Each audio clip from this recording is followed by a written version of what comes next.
안녕하십니까. 안트로크시는 코치입니다.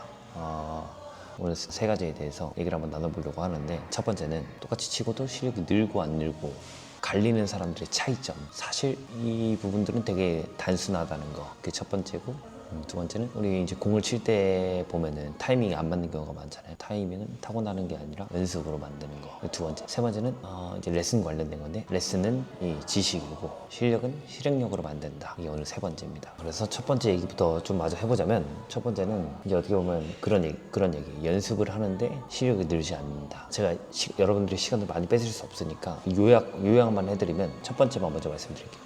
잘못된 반복 때문에 늘지 않습니다. 여기서 이제 잘못된 방법이란 뭐냐면, 예를 들어 내가 스윙을 하고 있는데 그게 이제 뭐 잘못된 스윙으로 반복적으로 연습을 하거나 잘못된 스텝으로 계속 그걸 내 몸에 입히다 보면 고착이 심해져서 나중에 우리가 레슨을 받고 어떤 과정 속에서 고치는데 좀 힘들 수 있다. 그래서 잘못되기 전에 미리 레슨을 받거나, 아니면 미리 내 스윙이나 내 스텝이나 이런 것들을 점검을 해서 체크를 해보는 시간 좀 필요하다가 첫 번째고, 조금 말이 세긴 한데 목표가 없는 연습은 의미가 크게 없어요. 예를 들면 우리가 여성분들 같은 경우에는 클리어가 자주 밀리는 상황들이 온다고 하면, 클리어가 왜 밀리는지에 대한 내가 왜 밀릴까에 대한 그런 걸 자꾸 이렇게 조금 딥하게 생각을 해보셔야 되는데, 그런 이유도 없이 그냥 반복적으로 그냥 클리어를 치는 연습을 한다면 어차피 게임에서 똑같이 밀리게 되실 거예요. 뭐 예를 들면 저 같은 경우에는 제가 이제 자주 하는 실수나 아니면 시합 때 자주 나왔던 그 실수들을 분석해가지고,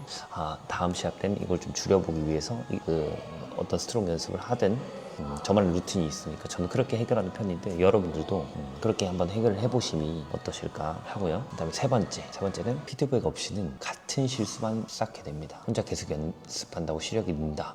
물론 늘 수는 있죠. 늘 수는 있는데 조금 더딜 뿐이에요. 그래서 내가 만약 클리어가 밀리거나 스매싱이 잘 안 나오거나 하면은 본인 영상을 촬영해서 가까운 지인, 상급자 아니면 코치님들한테 영상을 보여주면서 뭐가 문제인지 조언을 좀 구하는 시간을 가져도 너무 좋지 않을까 합니다. 그래서 첫 번째는 정리해보자면, 연습을 하는데도 불구하고 실력이 늘지 않는 사람들에 대해서 얘기를 한번 해봤고요. 두 번째, 챕터 2입니다. 챕터 2는 히트 포인트, 타이밍에 대한 얘기예요. 타이밍은 타고나는 게 아니고 타고날 수가 없어요. 타고날 수도 있겠지만 어느 정도로 무조건 연습으로 만드는 거예요. 그래서 일단은 영상이 길어지면 안 되니까 재미가 또 없잖아요, 이렇게 얘기하는 거는. 그래서 여러분들의 시간을 아껴드리기 위해서 한 줄로 줄여서 말씀을 드리겠습니다. 첫째, 한 박자 먼저 준비하는 습관이 없다. 요약할게요. 스플릿 스텝의 부재. 자, 두 번째, 리듬 감각을 키우는 연습이 부족하다. 자, 이것도 한 줄로 해볼게요. 떨어지면서 칠 때의 이유, 올라가면서 칠 때의 이유. 우리 공을 칠 때 떨어지면서 칠 때, 올라가면서 칠 때 그 이유들을 한번 생각을 해보시면 좋을 것 같고요. 자, 세 번째, 이건 로테이션에 대한 문제인데, 포지셔닝이 틀리면 아무리 빨라도 늦다. 예를 들면 이것도 한 줄로, 드라이브를 걸면 반대 2구 처리, 다음 볼 준비, 파트너가 커트나 드롭을 났을 경우에는 전위 압박. 이렇게 정리를 해볼 수가 있겠고요. 자, 마지막입니다. 금방 끝낼게요. 챕터 3. 이 세 번째는 레슨에 대한 문제인데, 배드민턴 코치의 레슨은 지식입니다. 그다음에 여러분들의 실력은 실행력으로 만들 수 있고요. 지식과 실행력이 합쳐지면 엄청난 시너지를 발휘하겠죠. 일단은 이것도 요약해서 말씀드릴게요. 첫째, 코치 스타일과 내 학습 스타일은 안 맞을 수 있다. 예를 들면 우리 클럽 레슨 같은 경우에는 나는 스윙을 배우기를 원하는데 지금 그거 할 때가 아니다 하면서 체득을 핑계 삼아서 계속 해야 된다는 핑계를 삼아 계속 뛰고 있다면 고민을 한번 해볼 필요성이 있습니다. 두 번째, 레슨 후에 할 숙제가 없거나 하지 않는다. 이것도 한 줄로 요약을 해볼게요. 숙제가 없다는 것은 본인이 레슨할 때 생각을 하면서 레슨을 받지 않는 것, 레슨자의 문제, 나의 문제, 또 반대 입장인 코치님의 문제. 레슨할 때 생각할 겨를 없이 뛰는 것만 시켰던 것. 어떻게 보면 이거 두 분의 문제겠죠. 이런 부분들은 사실 이제 많이 없어져야 되는 부분들이고. 자, 셋째는 피드백을 행동으로 연결을 못하면 변화가 없다. 예를 들어 코치님이 피드백을 해줘요. 근데 그게 마음처럼 안 돼.